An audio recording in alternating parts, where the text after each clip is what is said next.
करके ये बात कहना जरूरी है कि ये ओबीसी महासभा ने जो काम शुरू किया है, इसके पहले तमाम लोगों ने ये लड़ाई लड़ी है। और सबसे पुराने पहले चले जाइए उन तमाम जातियों के बीच, तथागत बुद्ध से लेकर के कबीर, रैदास, पलटू दादू, भीखा बुल्ले शाह, बाबा फरीद और नारायण गुरु बसवन्ना चोखा मेला, इन तमाम कमेरा लोगों ने जो विरासत में बनाया, उसे महात्मा ज्योतिबा फूले और साहू जी ने आगे बढ़ाया। और उत्तर भारत में समाजवादी आंदोलन के नेता डॉक्टर राम मनोहर लोहिया जिस दौर में लड़ रहे थे, बिहार में त्रिवेणी संघ बना था और उत्तर भारत में अर्जक संघ।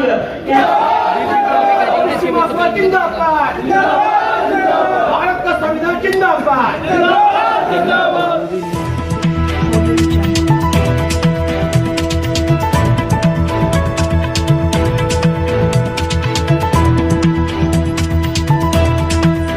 पर जो भी वक्ता ने कहा वो उसकी अपनी राय है, जिसकी पुष्टि नेशन न्यूज इंडिया नहीं करता। धन्यवाद। संचालक महोदय, ओबीसी महासभा के इस आयोजन में मंच पर बैठे हुए आप सभी सम्मानित अतिथिगण और इस सभागार में मौजूद आप सभी लोगों को मेरा क्रांतिकारी जय भीम, जय मंडल, जय संविधान है। जिंदाबाद। सबसे पहले मैं ओबीसी महासभा के उन तमाम साथियों का उत्साहवर्धन करना चाहता हूं जिन्होंने देश की राजधानी दिल्ली में इतना बड़ा ये जलसा किया और देश भर के तमाम लोगों को इकट्ठा करके आज ये आयोजन किया है। उन सभी का आभार, क्योंकि इस देश में आज भी एक बात बोली जाती है देश के कोने कोने में कि जिस दिन ओबीसी जाग जाए उस दिन देश बदल जाएगा। मुझे लग रहा है कि इस तरह के आयोजन और इस तरह के तमाम खेमे के लोगों को एक साथ बिठाकर एक संदेश तो दिया जा रहा है कि सोया अब तो कोई नहीं है, जाग तो सब गए हैं, अब बदलाव भारत का बहुत दूर नहीं है। मैं इस उम्मीद से इस कार्यक्रम के आयोजकों को बधाई देता हूं। और ये बात इसलिए भी गौरतलब है कि इस मुल्क की आधी से ज्यादा आबादी जिसे एक पहचान के नीचे संगठित होकर के इस मुल्क को बनाने और बचाने की लड़ाई लड़ने का मादा रखती है, उन किसान, कामगार, कमेरा, मेहनतकश आवाम के बीच ये जितनी ओबीसी में आने वाली जातियां हैं, ये सब वो लोग हैं जिन्होंने अपने हाथ से श्रम करके इस दुनिया को रहने लायक बनाया है। तो ये दुनिया बर्बाद हो रही है तो बचाने वाले भी आप ही। और इसलिए मैं इस उम्मीद के साथ अपने उन तमाम नायकों और मंच पर बैठे हुए तमाम वरिष्ठ लोग जो बोलकर चले गए या भी हैं, उन सबको जब सुनता हूं तो बतौर नागरिक मुझे एक गर्व होता है, हिम्मत मिलती है कि आज हम जैसे तमाम नौजवान जब इस मुल्क के तानाशाहों के आंख में आंख डाल करके हक हुकूक की बात बेखौफ होकर के बोल पा रहे हैं, तो उन तमाम लोगों का संघर्ष शामिल है जिन्होंने हमें यह जगह मुहैया कराई है। अगर ये न लड़े होते तो शायद हमें ये मौका न मिल पाता। उनमें से कुछ तस्वीरें इस पोस्टर पर हैं। कुछ लोग अभी हाल ही में गुजरे समाजवादी आंदोलन के तमाम नेताओं में से शुमार माननीय नेताजी मुलायम सिंह यादव जी और शरद यादव जी, इन दोनों की स्मृतियों को भी याद करते हुए मैं ये बात कह रहा हूं कि अभी तमाम विरासत के लोग अभी हमारे बीच हैं जिन्होंने जाने कितनी लाठियां खाई, जाने कितने आंदोलन किए, संघर्ष किए। आप सबने जो लड़ाई लड़ी हमें वो विरासत में मिली है, तो हिम्मत भी हमें वो विरासत में मिली है और इस लड़ाई को आगे बढ़ाएंगे, इसका भरोसा और वादा हमेशा मिलेगा। और मुझे खुशी है श्रीमान कुशवाहा जी ने जब बोला तो इस बड़ी एका में जो चीजें ज्यादा ध्यान देने वाली हैं उसकी तरफ आपको इशारा कर दिया। बिना महिलाओं की लड़ाई के हम जब सावित्रीबाई फुले और फातिमा शहीद को याद कर रहे हैं, हम महात्मा ज्योतिबा फुले को याद कर रहे हैं, तो मुझे लगता है कि उन्हें याद करने की ईमानदारी भी ये कहती है कि सभागार में महिलाओं की बराबर की संख्या होनी चाहिए, वरना हमें फिर से इस पे होमवर्क करना होगा। इसलिए मैं उसको साथ देते हुए, और हमारे बिहार के मंत्री जी हैं और अली अनवर साहब, जिस एक दूसरे पहलू को रख करके गए कि ये ओबीसी एकता भी तब तक मुकम्मल नहीं है जब तक इसमें किसान, कामगार, कमेरा जातियों में पसमानदा का जिक्र पूरी ताकत से न हो। इसलिए मैं उनकी भी बात का समर्थन करते हुए तब इसे ओबीसी नैतिकता को मुकम्मल मानता हूं। और फिर 2-3 मुद्दे, क्योंकि वक्त बहुत हो गया है, हम लोग तो वैसे भी बहुत कुछ बोल चुके हैं और बोलेंगे।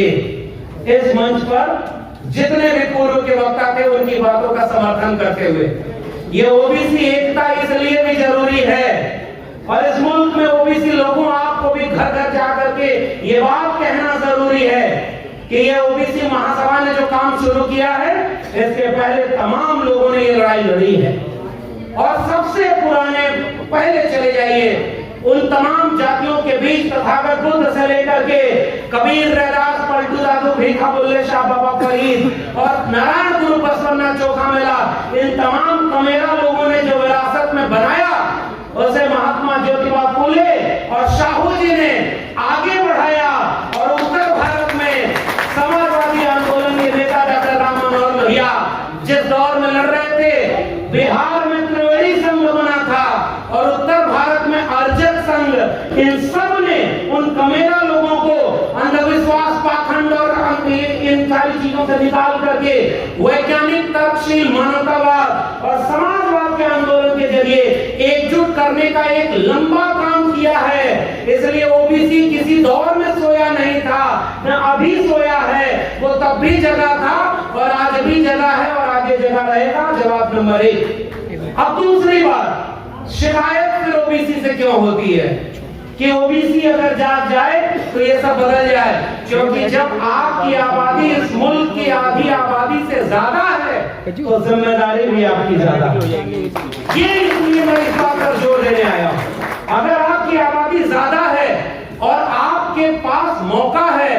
तो आइए बड़ी एका बनाए, और वो बड़ी एका ऐसी एका नहीं होनी चाहिए जैसे इस देश का, मुल्क का निजाम जैसा झूठ बोलता है वैसा झूठ बोल करके हम कोई आंदोलन नहीं कर पाए। जब तक गुजरात का मुख्यमंत्री होने के बाद वो राजनेता महोदय, उनको जाति नहीं याद आई।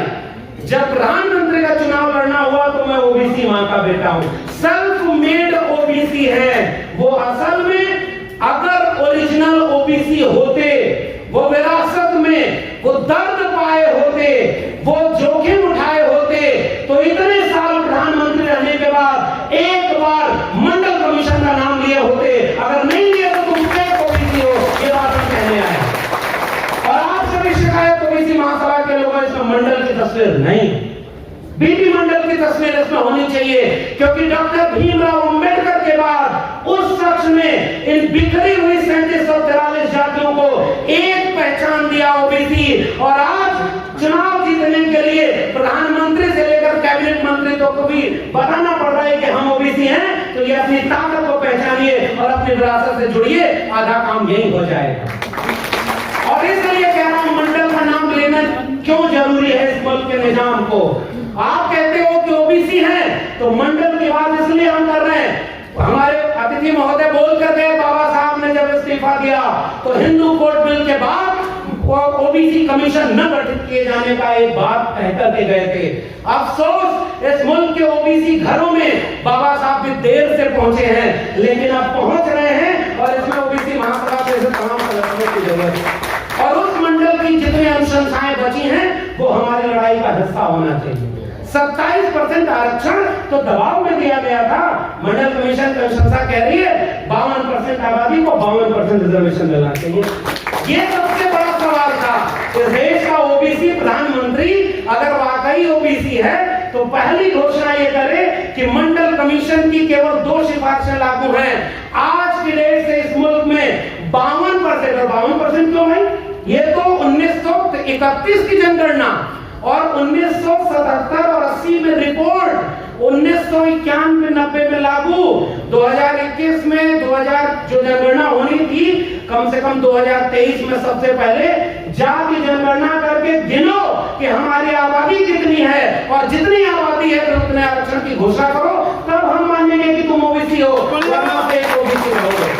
इसलिए केवल ये बात मैं जोर देकर भी कहने वाला हूं कि हम लोगों के बीच जाएंगे तो ये मुद्दा कैसे समझाएंगे, क्योंकि फिलहाल ये कार्यक्रम कन्विंस करने का हो रहा है। हम सब जागरूक लोग हैं। तो मंडल कमीशन की अनुशंसा में प्राइवेट सेक्टर में रिजर्वेशन, प्रमोशन में रिजर्वेशन नहीं है, तो इस मुल्क के 99% प्रोफेसर, 99.99% जज, इंजीनियर, वकील, डॉक्टर आज भी 3% लोगों के कब्जे में है। इसलिए हम कह रहे हैं प्रमोशन में रिजर्वेशन, प्राइवेट सेक्टर में रिजर्वेशन, और जितनी आबादी है उतना रिजर्वेशन दोगे तब मानकर चलिए कि ओबीसी कैसे लड़ाई आगे बढ़ेगी। तो जाति जनगणना और मंडल कमीशन के सिफारिश लागू करना। और आखिरी बात, ये कॉलेजियम सिस्टम, जज बने बैठे हैं, मैं बात कह रहा हूं, मुझे एक किस्सा याद आ रहा है, 2 मिनट में बात खत्म करूंगा। 1986 का वक्त था, महात्मा ज्योतिबा फुले हंटर कमीशन के सामने वो बात हो रही थी किसानों की दशा क्या है। तो उन्होंने पहली बार ये किया कि किसानों का चोला पहना, एक फटा पुराना कुर्ता, एक बहुत मैला सा कंबल, और ऐसे ही चले गए, गेट से घुसने नहीं दिया। उन्होंने कहा भाई आप कहां आ रहे हो? तो उन्होंने कहा ये किसानों का सम्मेलन हो रहा है, हमें किसानों की बात कहनी है। तो उन्होंने कहा कि भाई आप कौन? तब तक पहचान गए लोग कि अच्छा आप ज्योतिबा फुले हैं। तब उन्होंने जाकर उस कमीशन के सामने बात कही थी, ये सारे लोग जो भरे पेट और अच्छे कपड़ों में बैठे हैं, इन्हें पता ही नहीं किसानों का दर्द क्या है। आपको ये बताने के लिए कि किसान होता क्या है, मैं इस लिबास में आया हूं, क्योंकि आपको पता ही नहीं किसान कितना दर्द सह करके वो जीवन जी रहा है, और ये भरे पेट वाले उनका दर्द क्या बताएंगे। इस मुल्क को अगर बचाना है ओबीसी महासभा के लोगों, तो ओबीसी को तो एकजुट करना ही करना, इसके अलावा आपके पास कोई रास्ता नहीं। जब भारत बर्बाद होगा, संविधान बर्बाद होगा, तो कितनी भी बड़ी जाति की महासभा होगी, एक दिन उसका भी नंबर आएगा। इसलिए जाति के सम्मेलनों से तो ये बचाव नहीं होने वाला। छतरी तो एक ही बनेगी, और वो ओबीसी की बनेगी। और जब आप ओबीसी के नाम पर लोगों को एकजुट होंगे, तो अपने आप आपको अपने कुछ भाई नजर आएंगे, जिन्हें जैसे जाति के नाम पर ओबीसी बनाकर प्रताड़ित किया गया, वैसे इस मुल्क में इस देश के मूल निवासी आदिवासी हैं जो जंगल जमीन बचाने की लड़ाई लड़ रहे हैं, अपने आप दर्द का रिश्ता आपका उनसे बनेगा, इस देश के दलितों से बनेगा, और 90% लोगों की एकजुटता अपने आप बन जाएगी। इसलिए मैं आपको बधाई देते हुए अगला कार्यक्रम किसी दिल्ली, बंबई, लखनऊ और भोपाल में मत करिएगा, अगला कार्यक्रम किसी गांव चौराहे पर करिएगा। हम सारे लोग आएंगे और इसमें से बहुत सारे लोग करेंगे। 90% को एक करना है, और इसकी जिम्मेदारी ओबीसी महासभा की है। और ये बात बाबू जगदेव प्रसाद और जगदेव बाबू ने क्या कहा, पहले डॉक्टर लोहिया ने, संत सोपा ने बाधी गांठ पिछड़ा पावे 100 में 7, उस नारे को आगे बढ़ाकर जगदेव बाबू रामस्वरूप वर्मा ने क्या कहा। और आखिरी जाते आते टिप्पणी करना जरूरी समझता हूँ, जब जगदेव बाबू और रामस्वरूप वर्मा का जिक्र हो रहा है, तो थोड़ा रामचरितमानस भी सामने आएगा। भाटी साहब चले गए, अरसे बाद समाजवादियों के बीच अतुल जी बैठे हुए हैं, ऐसे लोग जिन्होंने अपने ऐसे लोगों को हराया है कि वो किसान कामगार कबीरा की आवाज क्या होती है, ये यहाँ बैठे हुए हैं। और भाटी साहब चले गए, मैं उनके सामने ये बात बोलना चाह रहा था। वो बात ये है कि एक तरफ लेफ्ट, राइट, सेंटर, सब में एक ही जाति का प्रवक्ता, एक संघ विचारक और एंकर भी उसी जाति का, सब मिलकर के कह रहे हैं इस मुल्क की भावना आहत हो गई, हिंदुओं की भावना आहत हो गई। ओबीसी महासभा के लोगों, एक सवाल आपसे पूछना और इस मंच के सवाल को गांव-गांव ले जाना। जय बरनाथम तेली कुम्हारा सपष्टरात कोल गलवारा और मेरी जिनयु तेल गाना और ऊंची अविप्रशील गुणहीना सूत्र गुणगन ज्ञान प्रवीणा, इनमें जितनी आभीर जातियों का स्वपष्टरात कोल गलवारा, इन सारी जातियों के नाम पर जो बात कही गई है, क्या इन जातियों की भावना कोई भावना नहीं है क्या? भावना केवल 3% लोगों की है। इसलिए ये बात जाते जाते अपने ओबीसी समाज के लोगों को 2-3 चीज से बचा लीजिएगा। पहला, सांप्रदायिक दंगा। कोई हिंदू मुस्लिम की लड़ाई आपकी लड़ाई नहीं है, ये लड़ाई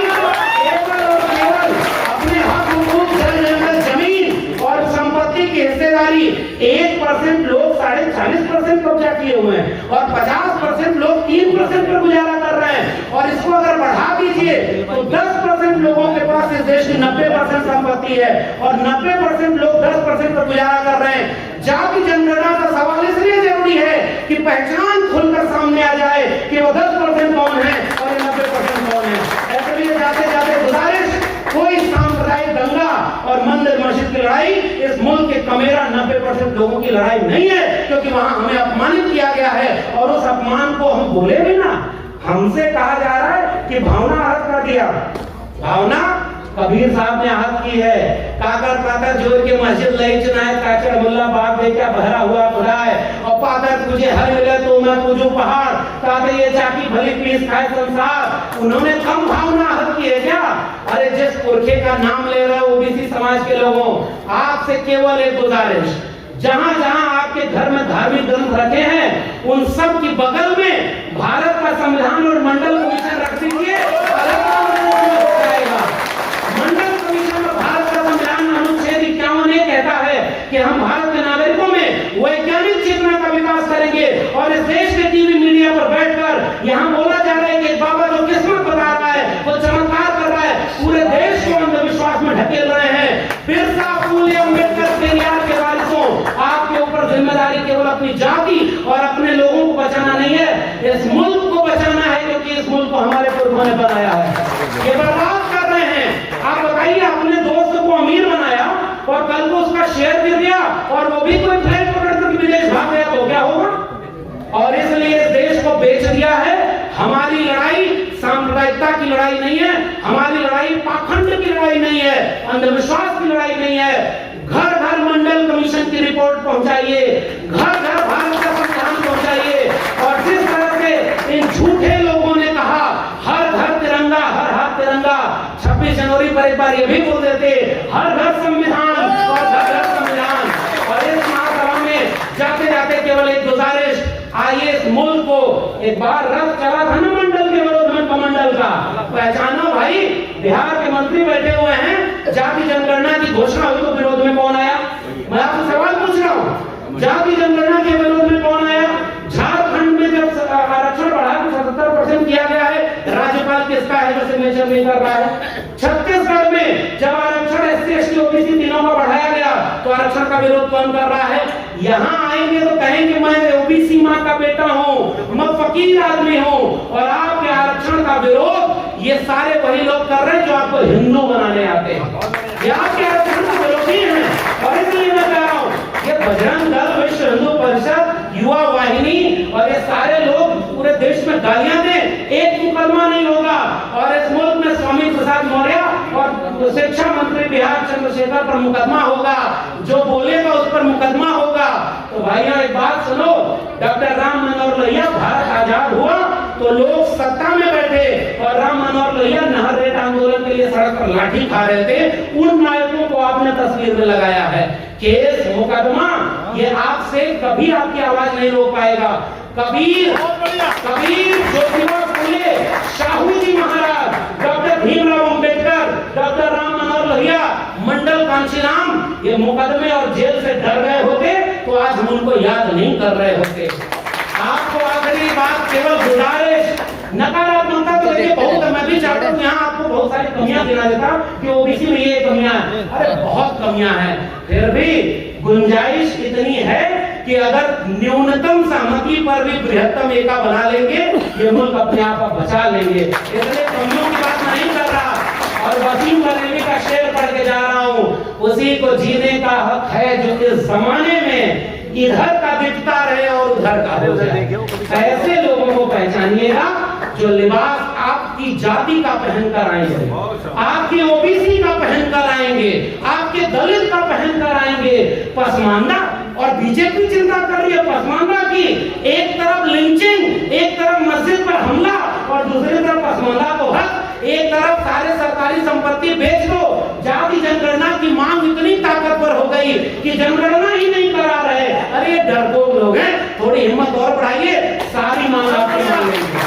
इसलिए पहचानिए, कुल्हाड़ी में लगी लकड़ियों की वजह से जंगल की लकड़ियों को समझाया जाएगा। जाएगा कि ये कुल्हाड़ी में लकड़ी तुम्हारी जाति की तो है, अहिर कुर्मी कोयरी। मैं आपको कहने आया हूँ, इस देश में गाली किसने बनाई कि अहिर गड़विया कुर्मी चोर धर सारे का टंगरी तो, ये किसने गाली बनाई? किसी मुसलमान ने बनाई क्या? किसी दलित ने बनाई क्या? किसी आदिवासी ने बनाई क्या? और किसने ये विरोध किया कि बड़ जात बदलौला से या छोट जात बदलौला से उनके भी, मेरे प्रिय कवि है तुलसीदास, लेकिन जहां गड़बड़ है वहां प्रिय नहीं है। मैं कहूंगा कि आपने वर्ण व्यवस्था स्थापित की, आपने इन जातियों के खिलाफ बोला है और मैं इस बात पर कायम हूं। और जाते जाते कुल्हाड़ी की लकड़ी की पहचान को अपनी पहचान से जोड़ेंगे। उत्तर प्रदेश अभी अतुल भाई बोलेंगे तो समझ में आएगा।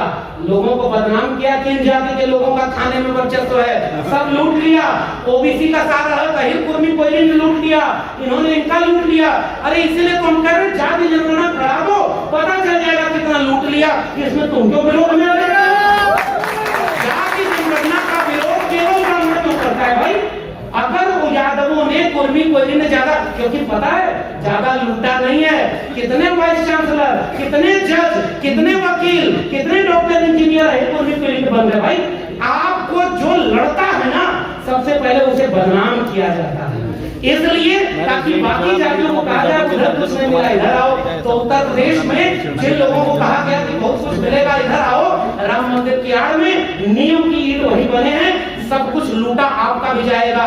जाते जाते गुजारिश, शरद यादव को याद करते हुए मैं कह रहा हूं, इसी सम्मेलन में मैंने पहली बार शरद यादव को सुना, नेताजी को सुना। नेताजी उस समय के नेता, जब राम मंदिर आंदोलन मंडल के विरोध में कमंडल, तो उन्होंने हिचक नहीं दिखाई।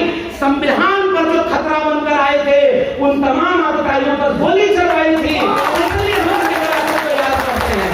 और लालू जी, उन्होंने उस आतताई दंगाई रथ को रोका था। हम कमजोर नहीं है, हाँ वो ताकतवर जरूर हो गए हैं। आइए मिलकर के सांप्रदायिकता के खिलाफ, और आदिवासी इलाके में जितने लोग हैं, यही आनंद राय जी आए हुए हैं, और मध्य प्रदेश के ओबीसी साथियों, आपको तो अच्छे से पता है वहाँ कितने ओबीसी पर शोषण हो रहा है, आदिवासी पर शोषण हो रहा है, दलितों पर शोषण हो रहा है। सारा शोषण हमसे है, और भावना हक भी हम ना करें। साहब तैयारी कर लो, अब हम तैयार होकर आए हैं। बिरसा फुले अम्बेडकर पेरियार के वारिस, जितना भावना आहत गुलामगिरी ने नहीं किया, जितनी भावना आहत एनिलेशन ऑफ कास्ट में बाबा साहब ने नहीं किया, उसकी आधी भी भावना अगर हम आहत कर दिए तो ये मुल्क 90% कमेरा लोगों का बन जाएगा। इसलिए शरद यादव को याद करते हुए कह रहा हूं, अब हमें नाक छोटी करनी होगी और दिल बड़ा करना होगा। हम सब की नाकें लंबी हो गई, अगर कटेगी तो किसी की नाक नहीं बचेगी। इसलिए आइए दिल बड़ा करें, जिसकी संख्या ज्यादा है 2 कदम पीछे आ जाए, और जो हमसे पीछे रह गया उसको कंधे पर बिठाकर आगे ले जाएं। कोई हमारी एकता नहीं तोड़ पाएगा। इसलिए जाते जाते गुजारिश, अब इस ओबीसी महासभा का सम्मेलन गांव-गांव हो, हम हर जगह साथ में खड़े रहेंगे, और फिर एक सम्मेलन कराइएगा। ओबीसी महासभा आदिवासी संगठन और दलित संगठनों को मिलाकर कराइएगा। 90% लोगों का संगठन मिलकर लड़ेंगे, मिलकर बचाएंगे। ये मुल्क हमारे पुरखों ने बनाया, हम उसे बचाएंगे ताकि आने वाली पीढ़ियां हमें नालायक न समझे। आपने मुझे बोलने का मौका दिया, बहुत बहुत धन्यवाद, शुक्रिया। Press the bell icon on the YouTube app and never miss another update.